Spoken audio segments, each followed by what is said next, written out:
السلام علیکم. ڈاکٹر شہلا آج ایک بہت ہی اسپیشل ولاگ کے ساتھ آپ کے سامنے ہے. آج 9 نومبر ہے. جی ہاں، 9 نومبر ہمارے پیارے ڈاکٹر علامہ محمد اقبال رحمۃ اللہ علیہ کا یوم پیدائش. مصور پاکستان علامہ محمد اقبال 1877 میں 9 نومبر بروز جمعہ سیالکوٹ میں پیدا ہوئے. اسلامی کیلنڈر کے مطابق یہ تاریخ 3 ذی-القعدہ 1294 ہجری ہے. مجھے یہ یاد نہیں کہ میں نے لب پہ آتی ہے دعا بن کے تمنا میری پہلے سنا تھا یا علامہ اقبال کا نام. اور جیسا کہ میں نے پہلے بھی بتایا تھا، خودی کا سر نہاں لا الہ الا اللہ مجھے اس وقت بھی بہت پسند تھا جب مجھے ڈھنگ سے ناک پونچھنا بھی نہیں آتی تھی. اگر میں اپنی ذاتی زندگی کا جائزہ لوں تو برملا یہ کہوں گی کہ اللہ، اس کے رسول صلی اللہ علیہ وآلہ وسلم، آل رسول صلی اللہ علیہ وآلہ وسلم اور اصحاب رسول صلی اللہ علیہ وآلہ وسلم کے بعد میرے والدین، اور ان کے بعد اگر کسی نے میری زندگی کی تاریک راہوں کو منور کیا ہے تو وہ ڈاکٹر علامہ محمد اقبال رحمۃ اللہ علیہ ہیں. آج ان کے یوم پیدائش کے موقع پر یہ چھوٹا سا ولاگ ان کی ہمہ گیر شخصیت کا احاطہ تو نہیں کر سکتا، لیکن میری ان سے والہانہ محبت اور عقیدت کا ثبوت ضرور ہے. علامہ اقبال رحمۃ اللہ علیہ ایک شاعر، مفکر، فلسفی، سیاستدان، وکیل، راہبر اور صوفی ہی نہیں تھے، بلکہ وہ ایک بہت بڑے خدا شناس اور عاشق رسول صلی اللہ علیہ وآلہ وسلم تھے. ان کی ساری شاعری ایک طرف اور عشق رسول صلی اللہ علیہ وآلہ وسلم اور پیروی رسول صلی اللہ علیہ وآلہ وسلم سے متعلق کہا گیا یہ شعر ایک طرف.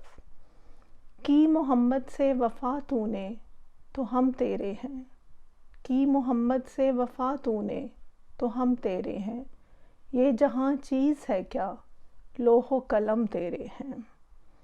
اس شعر کی تشریح کے سلسلے میں اگر میں قرآن و حدیث کے حوالہ جات دینے لگ گئی تو کئی پروگرام صرف ہو جائیں گے، اور ابھی صرف اتنا کہنا چاہوں گی کہ اللہ اور اس کے رسول صلی اللہ علیہ وآلہ وسلم سے محبت کا جو بیج والد صاحب نے میرے دل میں لگایا تھا، اس کی پرورش میں علامہ اقبال رحمۃ اللہ علیہ کی شاعری اور فلسفی کا بڑا عمل دخل ہے.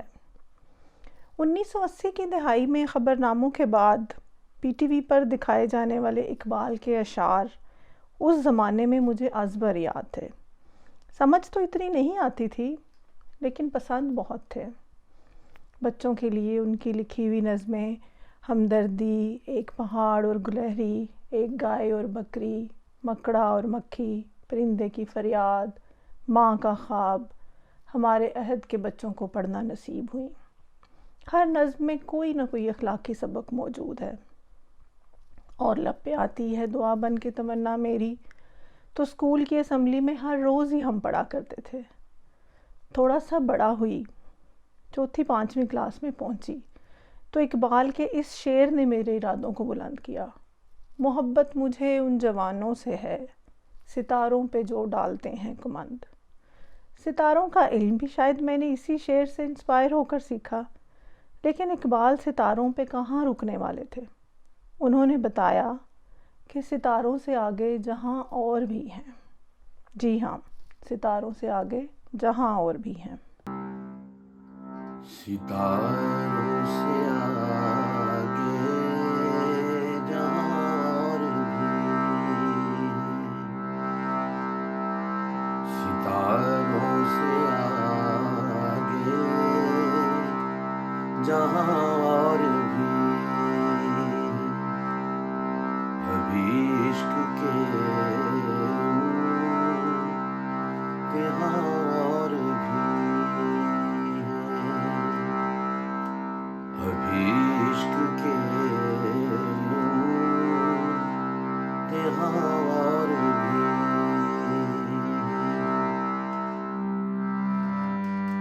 قناعت نہ کر عالم رنگ و بو پر،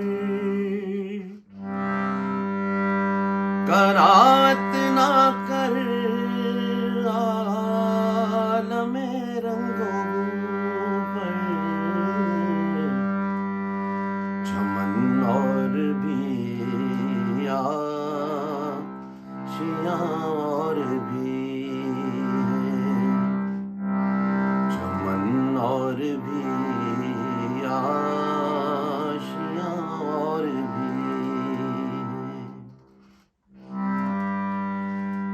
تو شاہی ہے پرواز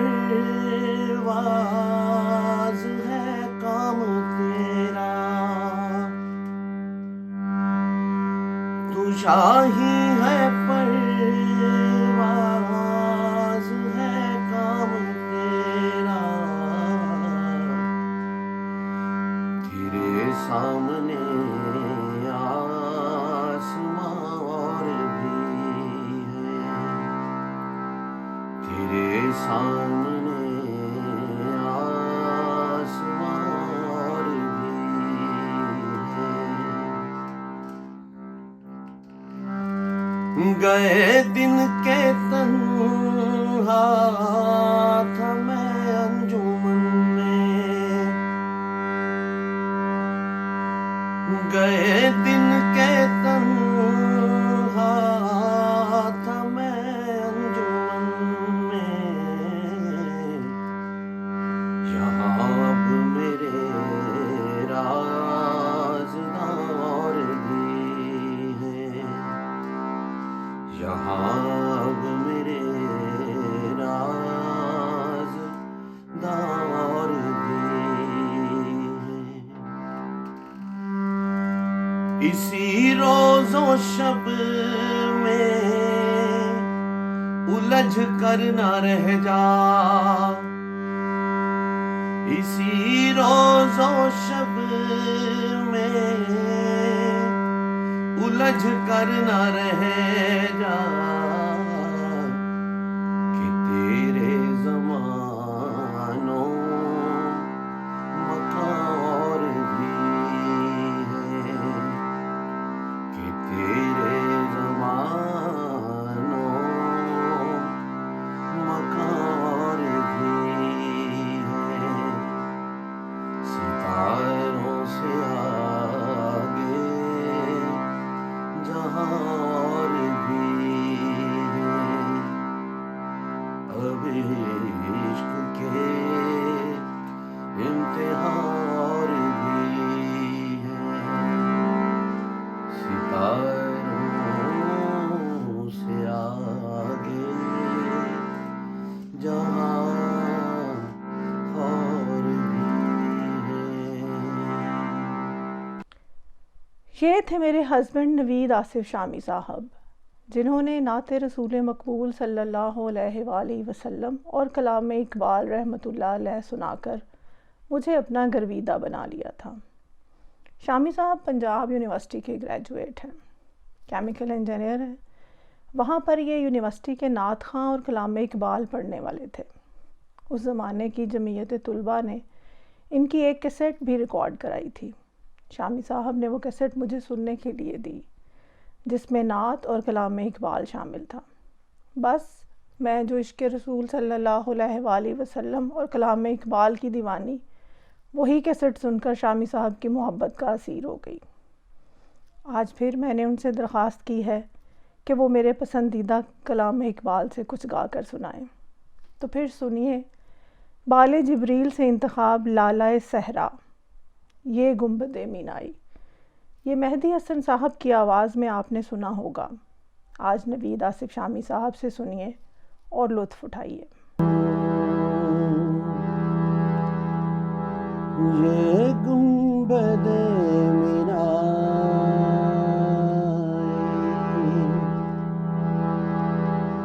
یہ عالم تنہائی،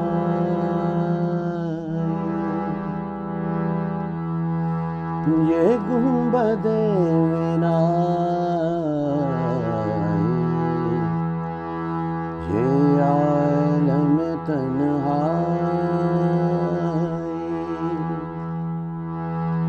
مجھ کو تو ڈراتی ہے، مجھ کو تو ڈراتی ہے، اس دشت کی پہنائی، یہ گنبد مینائی، یہ عالم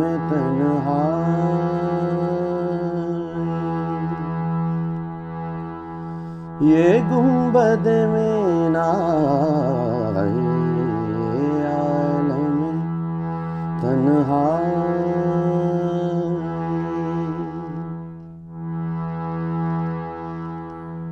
بھٹکا ہوا راہی میں، بھٹکا ہوا راہی تو، بھٹکا ہوا راہی میں،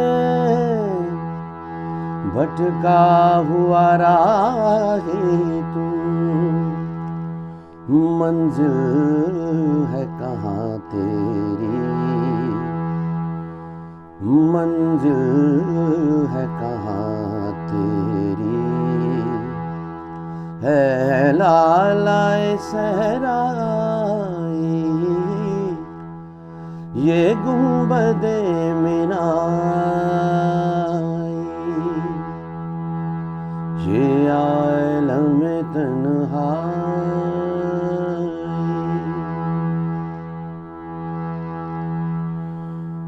تو شاخ سے کیوں پھوٹا،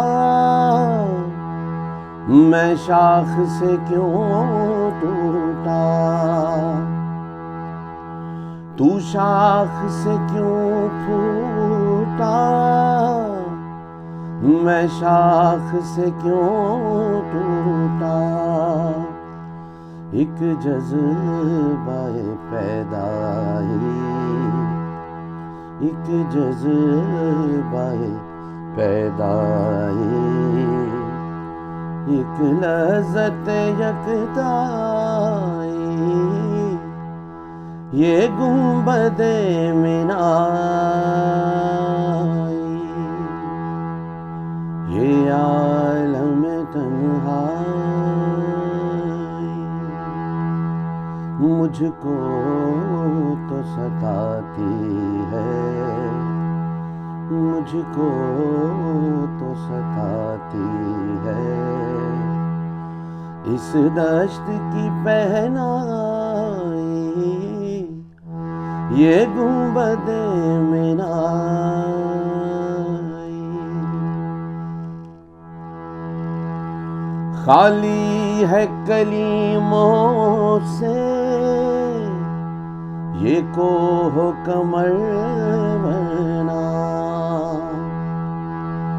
خالی ہے کلیموں سے یہ کوہ کمر ورنہ. تو شعلہ سینائی، تو شعلہ سینائی، میں شعلہ سینائی یہ گنبد مینائی،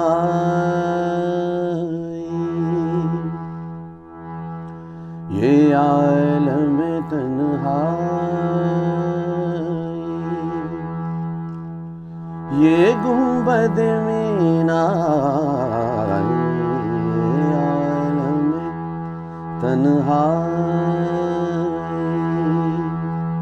مجھ کو تو ڈراتی ہے، مجھ کو تو ڈراتی ہے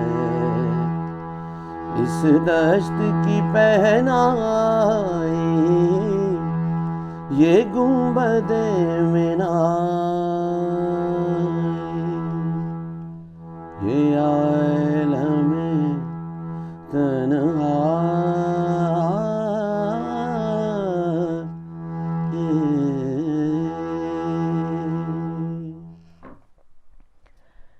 نویں 10ویں کلاس میں اقبال کی شکوہ اور جواب شکوہ نے اللہ اور بندے کے درمیان مکالمے کو دو طرفہ بنا دیا. ٹو وے کمیونیکیشن کے اس انداز نے خدا کے کئی سربستہ رازوں سے پردے اٹھائے اور ہر لمحہ اپنی غلطیوں کی اصلاح کرنے کی طرف توجہ دلائی. اسرار خودی اقبال کی فارسی شاعری کا مجموعہ ہے. یہ اقبال کے کلام کی پہلی کتاب ہے جو 1915 میں شائع ہوئی. رموز بے خودی بھی فارسی شاعری پر مشتمل مجموعہ کلام ہے اور یہ 1918 میں چھپی۔ پیام مشرق بھی فارسی زبان میں ہے اور یہ 1923 میں منظر عام پر آئی۔ اردو زبان میں اقبال کی پہلی کتاب بانگ درا ہے جو 1924 میں شائع ہوئی، پھر بال جبریل 1935 میں، ضرب کلیم 1936 میں، اور آخری کتاب ارمغان حجاز 1938 میں شائع ہوئیں، اور 21 اپریل 1938 کو اقبال اپنے خالق حقیقی سے جا ملے۔ اقبال کا فلسفہ خودی اور شاہین یہ دو چیزیں تھیں جنہوں نے میٹرک اور کالج کے زمانے میں مجھے جینے کی ایک نئی امنگ دی اور زندگی سے متعلق سوچ کے دھاروں کو یکسر تبدیل کر دیا۔ اقبال کے اس شعر کو پڑھنے کے بعد خودی کو کر بلند اتنا کہ ہر تقدیر سے پہلے، خودی کو کر بلند اتنا کہ ہر تقدیر سے پہلے، خدا بندے سے خود پوچھے بتا تیری رضا کیا ہے۔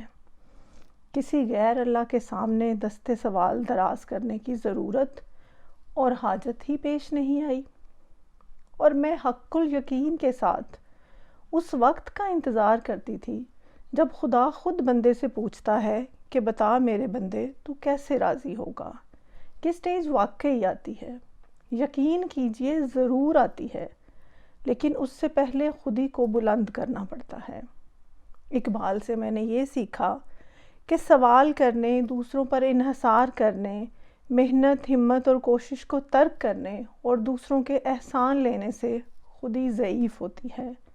اقبال فرماتے ہیں، پانی پانی کر گئی مجھ کو قلندر کی یہ بات، پانی پانی کر گئی مجھ کو قلندر کی یہ بات، تو جھکا جب غیر کے آگے، نہ تن تیرا نہ من تیرا۔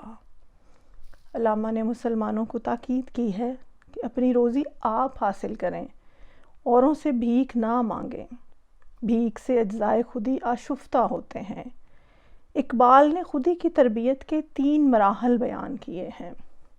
اول، اطاعت۔ اقبال کے نزدیک اطاعت اور فرما برداری ہی کامیابی اور کامرانی سے ہمکنار کرتی ہے۔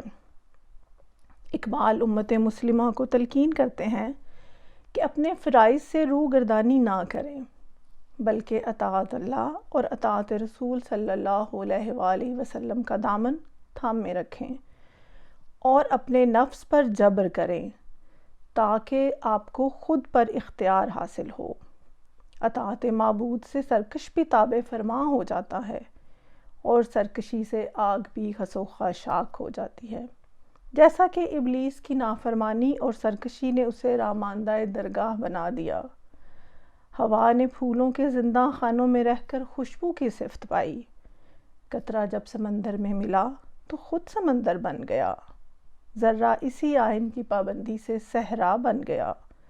تو اے غافل انسان، جب کائنات کی ہر شے نے قانون قدرت کی پاسداری اور وفاداری کی ہے تو اے مسلمان خود کو آئین سے آزاد نہ کر، بلکہ حق کی زنجیر اپنے گلے کی زینت بنا لے، اور آئین کی سختی کا گلہ نہ کر، بلکہ خود کو حدود اللہ اور حدود مصطفیٰ صلی اللہ علیہ وآلہ وسلم کا پابند کر۔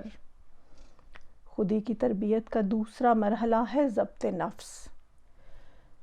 فرماتے ہیں تیرا نفس کس درجے خود پرور ہے، خود سری اور خود پرستی سے اس کا دل معمور ہے۔ زندہ مرد بن اور اپنے نفس کی مہار کو اپنے ہاتھ میں لے اور دنیا میں اپنی عزت اور وقار حاصل کر۔ جو اپنا فرما روا نہ ہو وہ دوسروں کے احکام کا تابع ہو جاتا ہے۔ تیرے دل میں عقبہ، دنیا، ایمان اور جان کا خوف ہے۔ تیرا دل دولت، جاہ و منصب، وطن، فرزند، اقربا اور زن کی محبت کا مسکن بنا ہوا ہے۔ تیرے ہاتھ میں تو لا الہ کا عصا رہے گا تو وہ ہر خوف اور طلسم کو باطل کر دے گا۔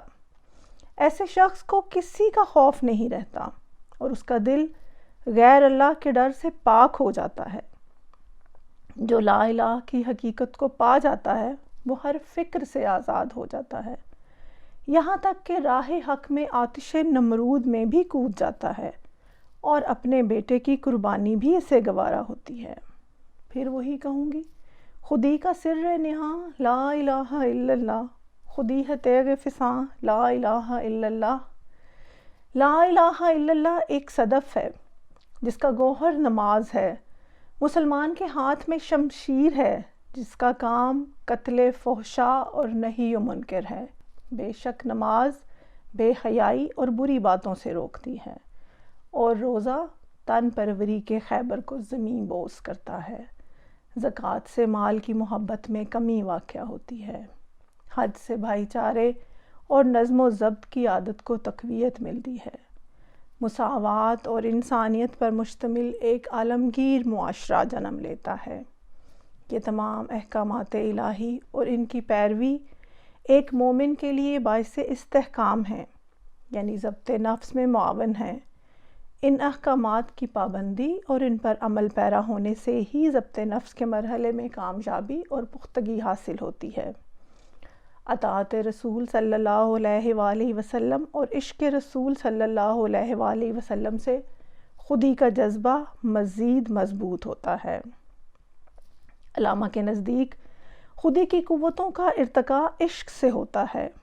علامہ کے نزدیک ہر مسلمان کے دل میں ایک معشوق بستا ہے، اور وہ ہے ذات محمد صلی اللہ علیہ وآلہ وسلم۔ علامہ کے نزدیک یہ عشق ہی تھا جس سے خاک ثریا پر پہنچ گئی۔ فرماتے ہیں، قوت عشق سے ہر پست کو بالا کر دے، قوت عشق سے ہر پست کو بالا کر دے، دہر میں اسم محمد سے اجالا کر دے۔ ہو نہ یہ پھول تو بلبل کا ترنم بھی نہ ہو، چمن دہر میں کلیوں کا تبسم بھی نہ ہو۔ خیمہ افلاک کا استادہ اسی نام سے ہے، نبض ہستی تپش آمادہ اسی نام سے ہے۔ دشت میں دامن کوہسار میں میدان میں ہے، بحر میں موج کی آغوش میں طوفان میں ہے۔ چین کے شہر مراکش کے بیابان میں ہے، اور پوشیدہ مسلمان کے ایمان میں ہے۔ چشم افلاک یہ نظارہ ابد تک دیکھے، رفت شان رفنا لکا ذکرک دیکھے۔ پتہ نہیں یہ کلام اقبال کی تاثیر تھی یا میری اپنی حب رسول صلی اللہ علیہ وآلہ وسلم کہ قرآن پاک کے 30ویں پارے کی چھوٹی صورتوں میں سے میری سب سے فیورٹ صورت علم نشرہ ہی ہے۔ عشق کی اگر بات آئے تو عشق ابراہیمی علیہ السلام تو ہم سب کے لیے مشعل راہ ہے۔ اقبال فرماتے ہیں، بے خطر کود پڑا آتش نمرود میں عشق، عقل ہے ابھی محو تماشائے لب بام ابھی۔ بے خطر کود پڑا آتش نمرود میں عشق، بے خطر کود پڑا آتش نمرود میں عشق، عقل ہے محو تماشائے لب بام ابھی۔ علامہ اقبال عشق کو ہی باعث تکوین کائنات تصور کرتے ہیں، اور یہ حقیقت ہے کہ انسان سوائے عشق کے اپنی لگام کسی کے حوالے نہیں کرتا۔ عشق ہی ضبط نفس بھی سکھاتا ہے اور خود سپردگی بھی۔ عشق ہی اسے اپنی رضا کو محبوب کی رضا کے سپرد کرنے پر آمادہ کرتا ہے۔ چنانچہ اقبال رحمۃ اللہ فرماتے ہیں، عشق دم جبریل عشق دل مصطفیٰ، عشق دم جبریل عشق دل مصطفیٰ، عشق خدا کا رسول عشق خدا کا کلام۔ اسی عشق کی برکت سے عاشق کو بے پناہ قوت حاصل ہوتی ہے، اور وہ ابو الوقت اور صاحب حال انسان بن جاتا ہے۔ تمام مخلوقات سچے عاشق کے گھر کی باندھی بن جاتی ہیں۔ اقبال رحمۃ اللہ علیہ فرماتے ہیں، عشق کی ایک جست نے طے کر دیا قصہ تمام، عشق کی ایک جست نے طے کر دیا قصہ تمام، اس زمین و آسماں کو بے کراں سمجھا تھا میں۔ علامہ اقبال رحمۃ اللہ علیہ کے نزدیک عشق حیات انسانی کی اعلیٰ ترین تخلیقی استعداد ہے۔ یہ عشق ہی ہے جو انسانی کارناموں کو حیات دوام بخشتا ہے، جیسے اسپین کی مسجد قرطبہ یا آگرہ کا تاج محل۔ اقبال فرماتے ہیں کہ عشق کو موت نہیں، مرد خدا کا عمل عشق سے صاحب فروغ، مرد خدا کا عمل عشق سے صاحب فروغ، عشق ہے اصل حیات، موت ہے اس پر حرام۔ ڈاکٹر محمد اقبال کی سیرت اور زندگی کا سب سے ممتاز اور محبوب اور قابل قدر جذبہ عشق رسول صلی اللہ علیہ وآلہ وسلم ہے۔ ذات رسالت مآب صلی اللہ علیہ وآلہ وسلم کے ساتھ انہیں جو والہانہ عقیدت تھی، اس کا اظہار ان کی چشم نمناک اور دیدہ تر سے ہوتا تھا کہ جہاں کسی نے حضور اکرم صلی اللہ علیہ وآلہ وسلم کا نام لیا، ان پر جذبات کی شدت اور رقت طاری ہو جاتی تھی۔ اقبال عاشق رسول ہیں اور چاہتے ہیں کہ سب مسلمان حقیقی معنوں میں عاشق رسول صلی اللہ علیہ وآلہ وسلم بنے اور صادق اور امین اور رحمت للعالمین کی سنت پر عمل پیرا ہوں۔ اقبال کا فارسی کلام تو عشق رسول میں اپنی مثال آپ ہے، لیکن میں فارسی سے نابلد ہونے کی وجہ سے عذر پیش کر رہی ہوں کہ میں وہ آپ کے ساتھ شیئر نہیں کر سکتی، اور ٹرانسلیشن میں وہ لطف نہیں آتا جو اوریجنل کلام میں ہے۔ اللہ نے اگر ہمت اور توفیق دی تو فارسی زبان ضرور سیکھوں گی، صرف اور صرف اپنے علماء، صوفیاء اور شعراء کا علمی ورثہ سنبھالنے اور سمجھنے کے لیے اور آگے پہنچانے کے لیے۔ اقبال کا عشق خاص طور پر عشق رسول صلی اللہ علیہ وآلہ وسلم وہ چیپٹر ہے جس پر سینکڑوں مقالے لکھے جا چکے ہیں۔ ایران، افغانستان، ہندوستان اور پاکستان میں ان کے کلام پر کئی لوگوں نے پی ایچ ڈی کی ڈگریاں حاصل کی ہیں۔ میں اپنے معصوم سے ولاگ میں اس سب کا احاطہ نہیں کر سکتی۔ مجھے یاد ہے میرے تایا جی نے مجھے بتایا کہ علامہ اقبال سے کسی نے پوچھا کہ آپ حکیم الامت کیسے بنے ہیں، تو آپ نے بتایا کہ میں نے 1 کروڑ دفعہ گن کر درود ابراہیمی پڑھا ہے۔ مجھے درود ابراہیمی کو پڑھنے میں تقریباً 15 سے 16 سیکنڈ لگتے ہیں۔ اگر 20 سیکنڈ کی ایوریج کے ساتھ حساب لگایا جائے تو 1 کروڑ کی گنتی کو پورا کرنے میں تقریباً 6.5 سال کا عرصہ درکار ہے۔ یہ تھا اقبال کا عشق رسول صلی اللہ علیہ وآلہ وسلم۔ آپ فرماتے ہیں، وہ دانائے سبل ختم الرسل مولائے کل جس نے غبار راہ کو بخشا فروغ وادی سینا، نگاہ عشق و مستی میں وہی اول وہی آخر، وہی قرآن وہی فرقان وہی یاسین وہی طٰہٰ۔ کلام اقبال سے یہ حقیقت بالکل واضح ہے کہ علامہ کی محبت حضور صلی اللہ علیہ وآلہ وسلم کی ذات گرامی سے عشق کا درجہ رکھتی ہے، اور عشق رسول صلی اللہ علیہ وآلہ وسلم ان کی زندگی کا سب سے گہرا، شدید اور پائیدار جذبہ تھا، جس سے ان کے تمام ذہنی، فکری اور فلسفیانہ جذبے اور رشتے وابستہ تھے۔ امت مسلمہ یہ جان لے کہ اقبال رحمۃ اللہ کے کلام کی روشنی میں عشق رسول صلی اللہ علیہ وآلہ وسلم کا صحیح مفہوم اور مدعا اتباع رسول ہے۔ اپنے فارسی کلام میں علامہ اقبال ملت اسلامیہ سے یوں مخاطب ہیں، اے مسلمانوں، تم نئے چاند کی طرح منزل کو پانے کی کوشش کرو، اس نیلی فضا یعنی آسمان میں ہر لمحہ بڑھتے رہو۔ اگر تم اس جہاں میں اپنا کھویا ہوا مقام پانا چاہتے ہو تو اللہ سے دل لگاؤ اور حضرت محمد صلی اللہ علیہ وآلہ وسلم کے راستے پر چلو۔ یہی در حقیقت امت کے اتحاد کی کنجی ہے۔ امت کا احیاء اور وجود عشق مصطفیٰ صلی اللہ علیہ وآلہ وسلم ہے۔ اسی رشتے سے ملت اسلامیہ قائم و دائم ہے۔ اقبال رموز بے خودی میں فرماتے ہیں، حضور صلی اللہ علیہ وآلہ وسلم کا عشق ہی ہمارے لیے متحد اور یکجا رہنے کا سامان ہے۔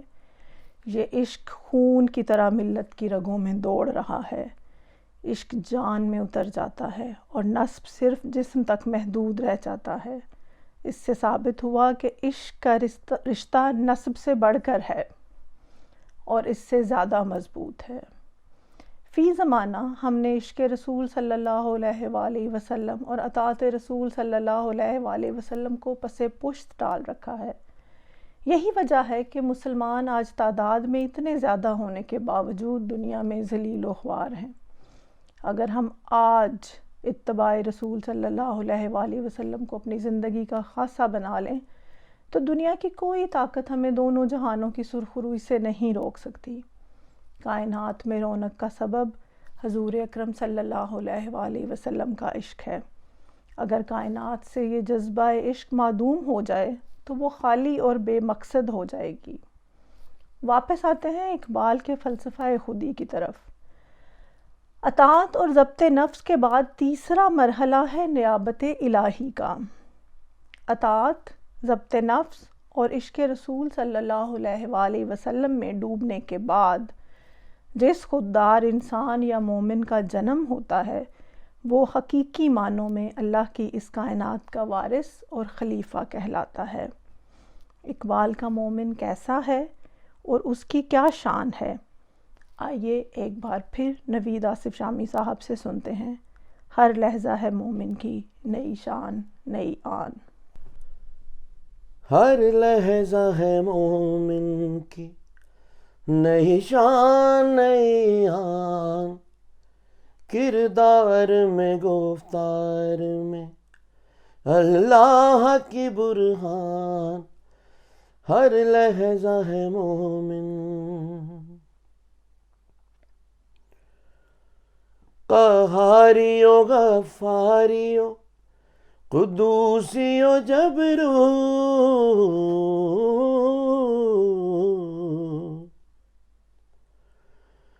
قہاریو غفاریو قدوسیو جبرو،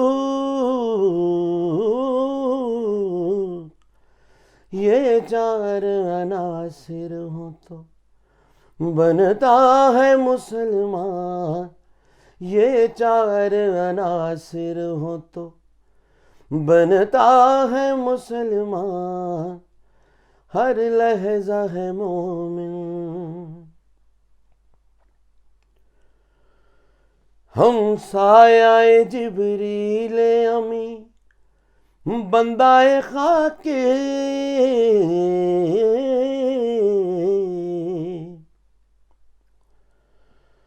ہم سایہ جبریل امی بندہ خاک،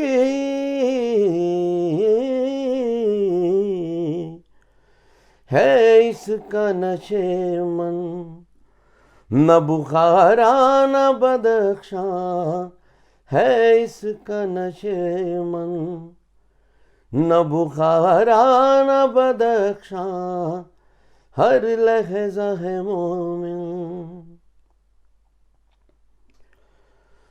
یہ راز کسی کو نہیں معلوم کہ مومن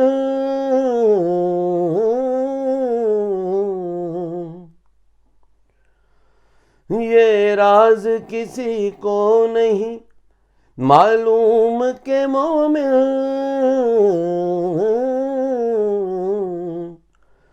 قاری نظر آتا ہے حقیقت میں ہے قرآن، قاری نظر آتا ہے حقیقت میں ہے قرآن، ہر لحظہ ہے مومن کی نئی شان نئی آن، کردار میں گفتار میں اللہ کی برہان، ہر لحظہ ہے مومن۔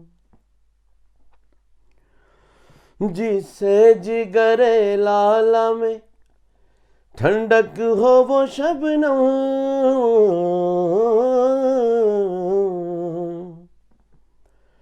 جس سے جگر لالا میں ٹھنڈک ہے وہ شبنم، دریاؤں کے دل جس سے دہل جائیں وہ طوفان، دریاؤں کے دل جس سے دہل جائیں وہ طوفان، ہر لحظہ ہے مومن کی نئی شان نئی آن، کردار میں گفتار میں اللہ کی برہان، ہر لحظہ ہے مومن۔ حدیث نبوی صلی اللہ علیہ وآلہ وسلم ہے، مومن کا ہر لمحہ پچھلے لمحے سے بہتر ہوتا ہے۔ خودی اور عشق رسول صلی اللہ علیہ وآلہ وسلم کے بعد میری زندگی میں علامہ اقبال کا ایک اور تحفہ بھی ہے، عمل پہ ہم۔ فرماتے ہیں، عمل سے زندگی بنتی ہے جنت بھی جہنم بھی، عمل سے زندگی بنتی ہے جنت بھی جہنم بھی، یہ خاکی اپنی فطرت میں نہ نوری ہے نہ ناری ہے۔ اس شعر نے تو قضاء اور قدر سے متعلق میرے خیالات کو ایک نئی جہت دی ہے۔ سنیے، تو اپنی سرنوشت خود اپنے قلم سے لکھ، تو اپنی سرنوشت خود اپنے قلم سے لکھ، خالی رکھی ہے خامہ حق نے تیری جبیں۔ محنت کی عادت بھلا کہاں سے آئی؟ اقبال کی صبح چمن سے۔ فرماتے ہیں، ہوتا ہے مگر محنت پرواز سے روشن، ہوتا ہے مگر محنت پرواز سے روشن، یہ نکتہ کہ گردوں سے زمین دور نہیں ہے۔ اور اس وقت تو یقین کامل کی انتہا نہ رہی جب طلوع اسلام میں نے پڑھا، خدائے لم یزل کا دست قدرت تو زباں تو ہے، خدائے لم یزل کا دست قدرت تو زباں تو ہے، یقین پیدا کرے غافل کہ مغلوب گماں تو ہے۔ طلوع اسلام تو ساری کی ساری قلب و نظر کو گرما دینے والی ہے۔ ایک ایک شعر مسلمان کی آفاقیت، ہماگیری، تسخیر کائنات اور نیابت الہی کا وارث ہونے کی گواہی دیتا ہے۔ لیکن اقبال کے شاہین، اقبال کے خوددار مرد مومن اور مرد قلندر نہ جانے کن چکروں میں ہیں۔ اگر آج ہم اقبال کی فکر اور نظریے کو اپنے اسکولوں اور کالجوں میں اور زندگی میں شامل کر لیں تو اس قوم کو کسی اور مصلح یا رہنما یا لیڈر کی ضرورت نہ ہو۔ قیام پاکستان میں علامہ اقبال رحمۃ اللہ کا کردار کسی تعارف کا محتاج نہیں۔ 1930 میں آپ کے خطبہ الہ آباد نے ہی صحیح معنوں میں مسلمانوں کی اس ریاست کی فکری بنیاد ہموار کی تھی، جہاں اسلام اور اسلام کے زندہ و جاوید اصولوں کو مشعل راہ بنا کر احیائے انسانیت ہونا تھا۔ نہ جانے کس کی نظر کھا گئی، غلطی کہاں پر ہوئی کہ اقبال کا شاہین اپنی خودی کی رفتوں کو بھلا کر آج در بدر ہے۔ مولانا امین احسن اصلاحی علامہ اقبال کے لیے لکھتے ہیں، اقبال اللہ اکبر، اس کی سطوت و حلالت کا کون اندازہ کر سکتا ہے؟ وہ زمانے سے جنگ کرنے کے لیے آیا تھا۔ ان کو جو پیغام دینا تھا نہ صرف یہ کہ زمانہ اس سے آشنا نہیں رہ گیا تھا، بلکہ وقت کی ذہنیت بالکل اس سے مختلف قالب پر ڈھل چکی تھی، اور اس کائنات کی تمام قوتیں ہم کو ایک نئی سمت میں کھینچ لے جانے کے لیے نہ صرف پوری طرح طاقتور ہو چکی تھیں، بلکہ ہم نصف سے زیادہ منزل اس راہ کی طے بھی کر چکے تھے۔ مگر اقبال تسخیر قلوب و ارواح کی ایک غیبی طاقت سے مسلح ہو کر آیا، اور اس نے ہمیں بڑے خطرے سے بچا لیا۔ اور یقیناً یہ اسی کی برکت ہے کہ ہم جو ہر شکل و حیت کو قبول کر لینے کے لیے موم کی طرح نرم ہو چکے تھے، گو چٹان کی طرح سخت نہ ہو چکے ہوں، لیکن اتنی صلابت ہم میں ضرور آ چکی ہے کہ ہر انگلی ہم پر تصرف نہیں کر سکتی۔ یہ خودی کا وہی احساس ہے جس کو اقبال نے پوری قوت سے جھنجھوڑ کر بیدار کرنے کی کوشش کی ہے۔ اقبال کے فلسفے پر غور کرنے والے اس کا سراغ نیتشے اور برگسون میں لگانا چاہتے ہیں۔ یہ اس لیے کہ ہماری منفعل اور مرغوب ذہنیت تصور بھی نہیں کر سکتی کہ یہ بادائے تند مشرق کے کسی میکدے کی ہو سکتی ہے، حالانکہ اقبال کے خیالات کا اصلی مصدر قرآن ہے۔ یوں تو اقبال نے کلمہ حکمت جہاں پایا اس کو لیا، اس لیے کہ وہ اپنی چیز تھی۔ حکمت مومن کی گمشدہ میراث جو ٹھہری، ورنہ یہ جو خود کوہ نور کی دولت کا مالک ہو، وہ فقیروں کی کوڑیوں پر کیا نگاہ ڈالتا۔ اقبال نے تو یہ ننگ تک گوارا نہ کیا کہ قرآنی صداقتوں اور عربی حکمتوں کو زمانے کا آب و رنگ دے کر خوشنما بنائے۔ وہی پرانا قصہ اور وہی بے ترش نگینے، مگر جب اقبال نے اپنی ہتھیلی پر رکھ کر ان کو پیش کیا تو نگاہیں خیرہ ہو کر رہ گئیں۔ جب سب شفا خانہ حجاز میں زندگی ڈھونڈنے نکلے تو وہ ریگستان حجاز میں موت ڈھونڈتا تھا۔ مولانا مزید لکھتے ہیں، اقبال اور اس کی شاعری سے قوم کی جو خدمتیں انجام پائی ہیں ان پر غور کرنا مورخ کا کام ہے۔ ہم صرف ایک بات کا حوالہ دینا چاہتے ہیں جس کو صرف اقبال نے ہی کیا اور وہی کر سکتے تھے۔ اگر اقبال پیدا نہ ہوتے تو یقیناً ہمارے کالجوں اور یونیورسٹیوں کی تعلیم ہمارے نوجوانوں کو اس طرح مسخ کر ڈالتی کہ ان کے اندر دین و ملت کے لیے حمیت و غیرت کا کوئی شائبہ باقی نہ رہ جاتا۔ وہ جس طرح ظاہر میں مسخ ہو گئے ہیں اس سے زیادہ ان کا باطن مسخ ہو جاتا۔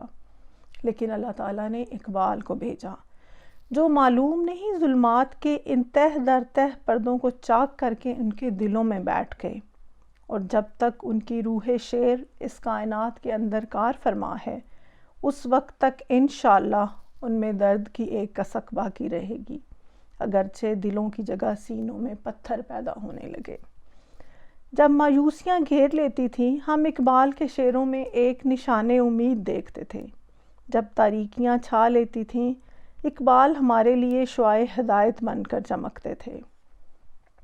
وہ روحوں کو گرما دیتے تھے، دلوں کو تڑپا دیتے تھے۔ ان کی زبان سے ہم مشرق کے ضمیر کی صدائیں سنتے تھے۔ ان کے ہندی نغموں میں حجاز کی لے مضطرب تھی۔ وہ زمین کے تھے مگر ان کی پرواز آسمان تک تھی۔ وہ شاعر تھے مگر ان کی شاعری میں علم نبوت کی روح کار فرما تھی۔ وہ دنیا داروں کے بھیس میں قلندر اور دیوانوں کے رنگ میں دانائے راز تھے۔ خداوندہ ہمارا یہ شاعر کہاں گیا، اس کی روح پر تیری بے پایا رحمتیں اور برکتیں نازل ہوں۔ مولانا اصلاحی کا یہ مضمون ماہنامہ الاصلاح اعظم گڑھ میں مئی 1938 میں چھپا، اقبال کی وفات کے بعد۔ پروفیسر ڈاکٹر صدیق شبلی علامہ اقبال کے ڈاکٹرل تھیسس کے بارے میں لکھتے ہیں، Allama Iqbal got himself registered as an advanced student in the Cambridge University. He wrote a dissertation for this degree. He submitted the same dissertation with a few modifications in the Munich University of Germany. He was awarded PhD on this research. The purpose of this article is to bring to light some new aspects of Iqbal's doctoral thesis. Iqbal's Cambridge dissertation, his Munich thesis, and its published editions all bear the title The Development of Metaphysics in Persia. But it is interesting to note that Iqbal, in his application for registration in the Cambridge University, worded the topic in a slightly different way. This application was addressed to the senior tutor of Trinity College and was written in September 1905. About his research topic, Iqbal writes, My knowledge of Arabic and Persian and my acquaintance with European philosophy, the study of which I began 12 years ago, suggests to me that I might make a contribution to the knowledge in the West of some branch of Mohammedan philosophy I would propose as subject of research, the genesis and development of metaphysical concepts in Persia, or some contribution to the knowledge of Arabic philosophy which the university might approve. So, Iqbal originally conceived his topic as the genesis and development of metaphysical concepts in Persia, which, on the advice of his teachers, he might have later simplified as the development of metaphysics in Persia. The oral examination of Iqbal was held in the Senate chamber at 5 o'clock in the afternoon of Monday on 4th November 1907. The panel of examiners consisted of the following: professors of the faculty, Professor F. Hummel, Professor Lipp, Professor Schick, Professor Kuhn, Professor Dr. H. Bremen. Dean of the faculty was also present. Iqbal was declared successful in the examination. The Dean of Faculty forwarded Iqbal's case for the award of PhD to the Royal Rectorate of the University on the same day after the completion of the oral examination. کیا عجیب اتفاق ہے کہ اقبال 4 نومبر 1907 کو جرمنی کے وقت کے مطابق شام 5 بجے اپنا ڈاکٹرل تھیسس ڈیفینڈ کر رہے تھے، اور میں 4 نومبر 2010 کو تقریباً 5 بجے جرمنی اور ناروے کے وقت کے مطابق اپنی ماں کو کھونے کے بعد اللہ کے حضور اپنی بے بسی بیان کر رہی تھی۔ علامہ اقبال کے ڈاکٹرل تھیسس کا نام اور اس کے پیچھے ان کی ریسرچ کی بنیاد دین محمد صلی اللہ علیہ وآلہ وسلم سے مستعار لیا گیا عجم کا فلسفہ ما بعد از طبیعیات ہے۔ اقبال نے مغرب کے فلسفے میں دین محمد صلی اللہ علیہ وآلہ وسلم کے فلسفے اور تصوف کو متعارف کرایا۔ کیمبرج اور میونخ میں اقبال کے قیام نے جہاں ان کی فلسفیانہ روح کی آبیاری کی، وہیں پر ان کو پہلے سے بھی زیادہ باعمل مسلمان بنا دیا۔ جیسا کہ خود فرماتے ہیں طلوع اسلام میں، مسلمان کو مسلمان کر دیا طوفان مغرب نے، مسلمان کو مسلمان کر دیا طوفان مغرب نے، تلاطم ہائے دریا ہی سے ہے گوہر کی سیرابی۔ اقبال کی ہشت پہلو شخصیت کی اتنی تہیں ہیں کہ اگر میں پرت در پرت کھولنے بیٹھوں تو کئی زندگیاں اس کام کے لیے درکار ہوں گی۔ بہت کچھ رہ گیا ہے جس کے بارے میں بات نہیں کر سکی، لیکن انشاءاللہ دوبارہ ان پر بات ہوگی۔ تشنا لبی کے ساتھ چند آخری باتیں۔ اقبال نے مجھے زندگی اور موت کا بالکل نیا فلسفہ دیا ہے۔ اقبال فرماتے ہیں، برتر از اندیشہ سود و زیاں ہے زندگی، برتر از اندیشہ سود و زیاں ہے زندگی، ہے کبھی جاں کبھی تسلیم جاں ہے زندگی، تو اسے پیمانہ امروز و فردا سے نہ ناپ، جاوداں پہ ہم رواں ہر دم جواں ہے زندگی۔ اقبال کے مطابق زندگی اور موت کا مقصد اول اقرار توحید ہے۔ فرماتے ہیں، نہاد زندگی میں ابتدا لا انتہا الا، نہاد زندگی میں ابتدا لا انتہا الا، پیام موت ہے جب لا ہوا الا۔ یعنی انسان کی زندگی کی ابتدا نفی سے ہوتی ہے اور انتہا اثبات معبود پر۔ جب یہ ہو گیا تو زندگی حیات جاوداں بن جاتی ہے، پھر زندگی اور موت کے جسم اور روح والے چکر سے انسان آزاد ہو جاتا ہے۔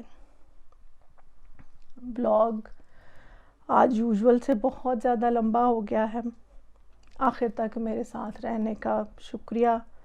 اپنا اور اپنے چاہنے والوں کا ڈھیر سارا خیال رکھیے گا۔ مجھے اپنی دعاؤں میں یاد رکھیے گا۔ آپ کی اپنی ڈاکٹر شہلا۔ اللہ حافظ۔